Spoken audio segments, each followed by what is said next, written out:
This is our TLP Talks, TLP, Truth, Liberation, Peace. And I'll just do a brief share because Tasha and Lars have been hearing this now. But essentially, I came up with this idea from reading I've been doing and with recent events going on, that this idea of wanting peace sometimes feels like the only way to get there is to actually have to go through a few steps first. And then if we try to just wish for peace, it almost feels like it's wishing for silence of those who are being oppressed. And it doesn't actually create resolution. It creates an illusion of comfort for some people. And I like this idea that in order to get there, that first we need to understand what is true, what's actually going on here, what's the story that we can best find our way to understand in this difficult time of massive confusion of information. When there's truth, I believe that's when we can begin to move towards feeling that we are a liberated people.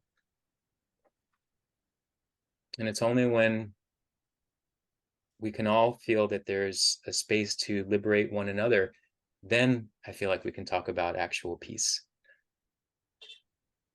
The topic I thought I'd bring up for today, or one of the topics that I'd like to propose, and I'd also welcome many of you if things start to come to mind already, or if they've been coming to mind during our talks.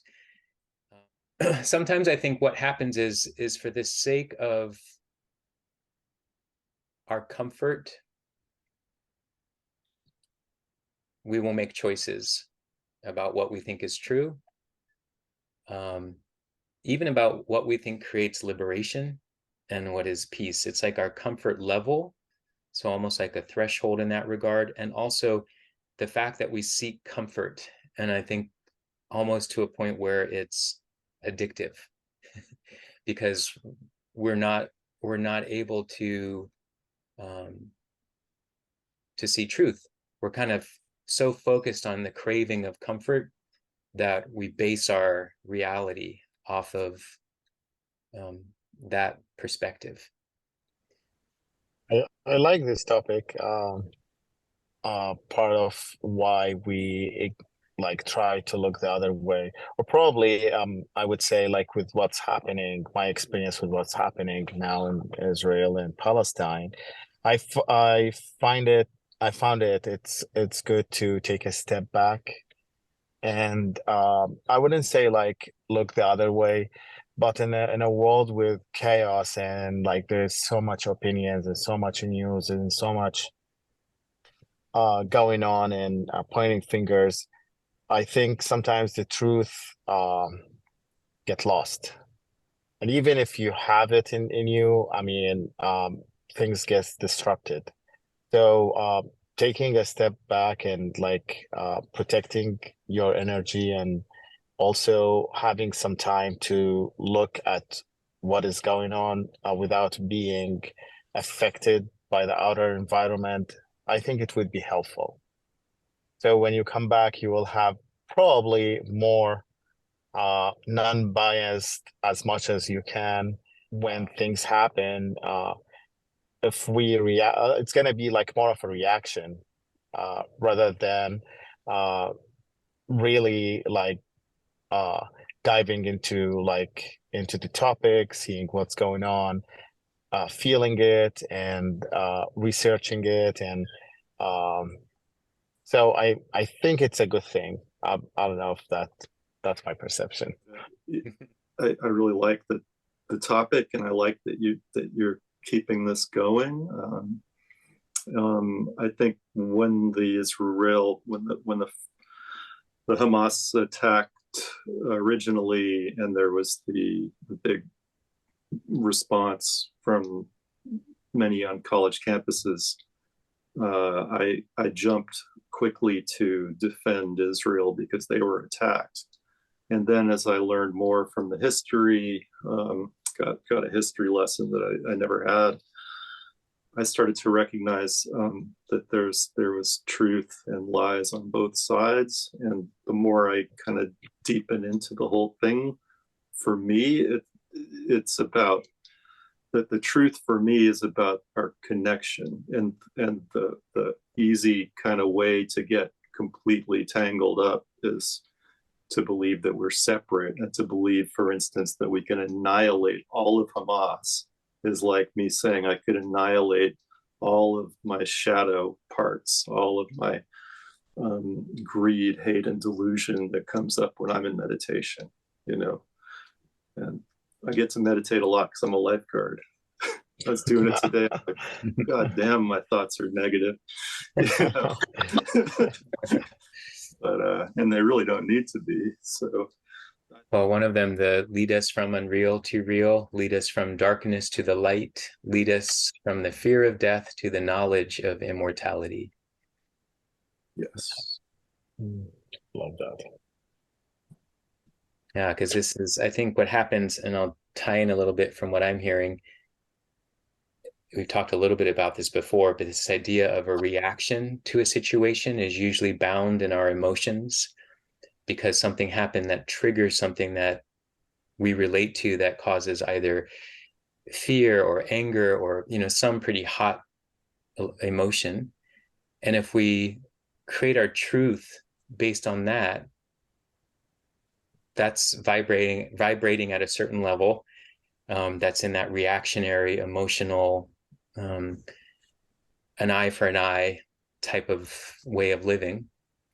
Versus if we can reflect on it a moment and pause and consider, okay, my emotions got triggered. I'm in a heightened state, but what happens? How will I look at this when I settle myself? Yeah, I think my thing as of late is, while it's all great and wonderful to try to help other people, you kind of have to check in and see where you're at. So as much as I care about the person who doesn't have a place to sleep tonight, do I have a place to sleep tonight? Like, it's almost like I have to make sure that my self-care is regulated, my needs are met before I can reach out and then put my hand toward others. And I think that can apply toward your mental state, your physical state, any sort of way that you think that you can help someone else. If you're not able to heal yourself and be in a good position, at some point you're only spreading the poison that you are to other people. So it's almost like, can I get a self check first? Can I see, okay, am I doing this, altruistically? Am I doing this for my own selfishness? Will this make me feel better, and that's the only reason that I care? Or is it that I see an issue that I feel as though I have the capacity to help and solve, or at least create a little bit more comfort around it so that maybe that person can help themselves?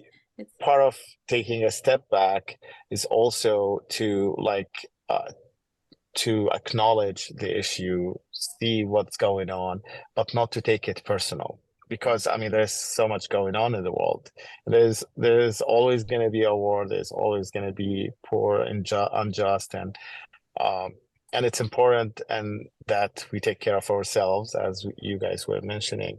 And I mean, I think that's the first step to create a healthy world, hopefully like 300 years from now or 500 years from now, by starting with ourselves and our like families and smaller communities, and hopefully one day we will get in a more better place. Fear is the motive of what's going on. People like are afraid from each other. There's fear in the Jewish community, there's fear in like in the Arab community, and it's been instigating all this hate and all this blaming, rather than like trying to focusing on finding a solution, which is definitely violence is not the solution for what's going on, because there's a proven record of what happened after 9/11, and we had 2 wars after that, and we still have the same issue. The world is not a safer place or a better place, and it hasn't solved the problem. So yeah, but my issue is always like this invisible hand that we really never talk about, that most of the time that governments lead they used to be very heavy-handed in news and any way that you spread information. So now at this point, you kind of have to consider, have they gotten smarter? Have they decided to kind of boost these more negative posts and kind of like mute the ones that are trying to spread the knowledge so that there's no fear, so that you share with one another and give each other your perspective? Maybe those things are being more squashed. So I lived through the Iraq War, and what I feel in this war, we are capable sometimes, if we are able to to follow, or there's a lot of algorithm and how posts show up, but to have to experience civilians experience or what's going on Earth, what their day-to-day life is. Because I think before it was just a matter of you sit, you watch the news, there's 3 minutes in news, which could be biased in one direction or other. If you are well-informed person, or educating, you try to see different perspective, you'll watch different channels, but it's a matter of 5-10 minutes, 15 minutes, an hour, where politicians and analysts will talk about it. But now we have access to what's happening on the ground, how peoples are experiencing this war, how they are, how the children, how the women, how the elderly are dealing with it. And I think that made a little bit of a change, because before there is the other. Oh, I feel bad that they're going through this, and just we go on with our life.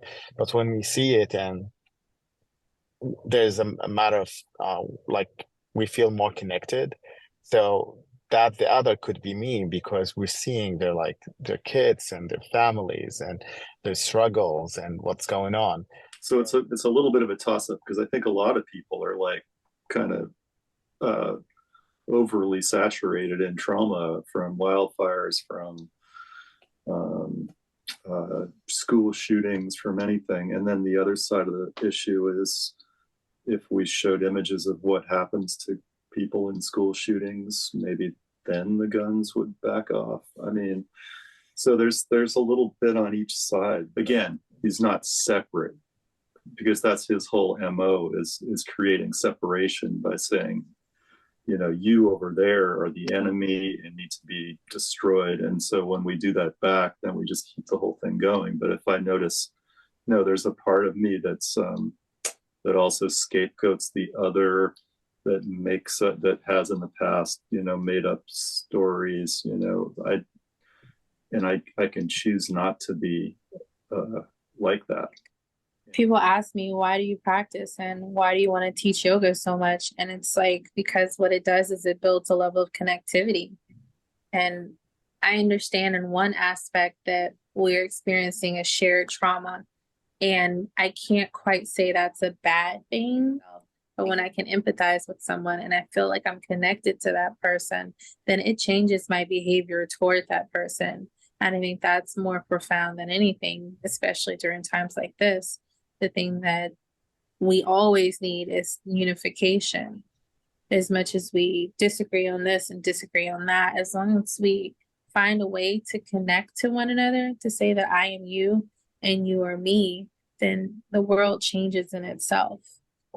What is missing and what we need to be present to is the separation of politics and regular civilians. War. Not all Americans were happy to do that, and I feel it's mostly politicians run these decisions, and even the people who would somehow agree or think that is okay, because they've been manipulated and they've been used.